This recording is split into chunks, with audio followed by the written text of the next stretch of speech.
Someone has liked you in the past 12 months, and you filed it under rejection. Maybe it was the coworker who quietly stopped showing up to your lunch table. Maybe it was the friend who read your message at midnight and answered the next afternoon. You saw distance and closed the case. But distance is often exactly what hidden attraction looks like. Over the next few minutes, you'll see the 4 signals of secret attraction that people misread as coldness. The first 3 are about them: how interest disguises itself in bodies, memories, and avoidance. The 4th is about you. A measurable flaw in your own perception that researchers keep confirming. Once you see that one, you can't unsee it. Start with the signal hiding in plain sight. You're at a friend's birthday dinner, wedged into a corner seat with a lukewarm drink. Someone across the table lifts their glass half a second after you lift yours. You lean back. A minute later, so do they. You laugh at a bad joke, and their shoulders drop right along with yours. Nobody plans any of this. Psychologists call it the chameleon effect, the unconscious habit of mimicking the posture, gestures, and mannerisms of people we feel connected to. The body leaks attention long before the mouth admits anything. Watch the feet especially. In a group, people angle toward the person holding their focus, even while speaking to somebody else entirely. Add the smaller tells that ride along with it: the head tilt while you talk, the eyebrows that flick upward for a fraction of a second when you walk in. It shows up in your pocket, too. Their messages start matching yours. Your length, your punctuation, even how fast you reply. Mirroring one conversation means little. Mirroring you across weeks is a pattern, and patterns are where intent hides. Still, mirroring is loud once you know where to look. The second signal is quieter, and far easier to dismiss as nothing. When was the last time someone quoted you back to yourself? Not your big stories. The throwaway lines. You mentioned once, in passing, that you can't stand cilantro. 3 weeks later they slide a menu across the table and say, "Careful, the green sauce." Or you name an obscure band exactly one time. A month goes by. Then a link lands in your inbox. That band live in your city, 2 tickets still available. No comment attached. Just a link. Memory follows attention.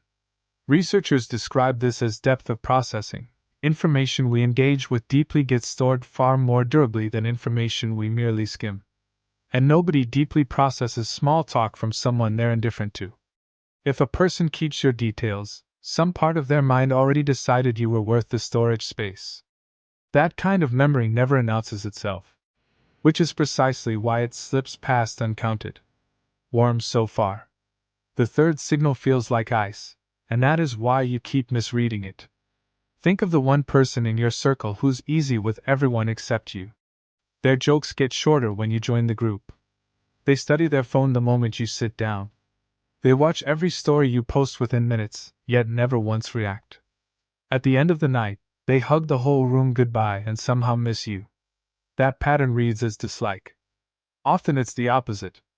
Fear of rejection doesn't make people bolder, it makes them careful. The more an outcome matters, the more the nervous system treats casual contact like a live wire. So the person who wants your attention most may be the one rationing theirs most strictly. You'll even notice they can be generous about you from a distance, praising your work to others, defending you in rooms you're not in, then going quiet the moment you actually arrive. Here's the part almost everyone misses. Shy admirers usually believe they're being obvious. Researchers call this signal amplification bias, the conviction that your hints are landing louder than they actually are. They send a whisper, assume you've heard a shout, and take your silence as a final verdict. Which raises a harder question. If their signals really are whispers, why is your hearing this bad? That's the 4th sign, and it's the one that implicates you. In 2018, a team of psychologists paired strangers off for short conversations, then asked each person 2 things afterward. How much did you like your partner? And how much do you think your partner liked you? The gap between those answers showed up again and again. People consistently underestimated how much the other person had enjoyed them. The researchers named it the liking gap, and later work found the same pattern in roommates and in workplace teams. Your brain runs the same rigged accounting every day. After a conversation, you replay your own awkward pauses in high definition. The other person barely registered them. They were too busy auditing their own. Part of it comes from how harshly we grade our own social performance. Under a spotlight, nobody else is actually pointing at us. So the evidence that someone likes you doesn't go missing. It arrives on schedule, and your mind discounts it on sight. Sit with that for a second. The signal was never the problem. The receiver was. Now put all four signs together, and a stranger picture forms. Attraction rarely fails because two people feel nothing. It fails as a coordination problem, one side muting its signals out of fear, the other side deleting the signals that make it through. Half the loneliness in the world is two people underestimating each other at the same time. Not villains and victims. Just two flawed radios, each convinced the static is on the other end. But don't let that thought comfort you too quickly. It cuts both ways. Somewhere, a person replayed your distance, your slow reply, your early exit, and concluded you didn't care, when you were only protecting yourself. We are harsher witnesses to ourselves than anyone else in the room will ever be. So here's the test worth carrying out of this video. When you catch yourself assuming someone is indifferent, stop scoring their behavior against how you wish they'd act. Score it against their baseline instead. How do they treat everyone else? A consistent deviation aimed only at you, warmer or colder, is information. Then run one small correction on yourself.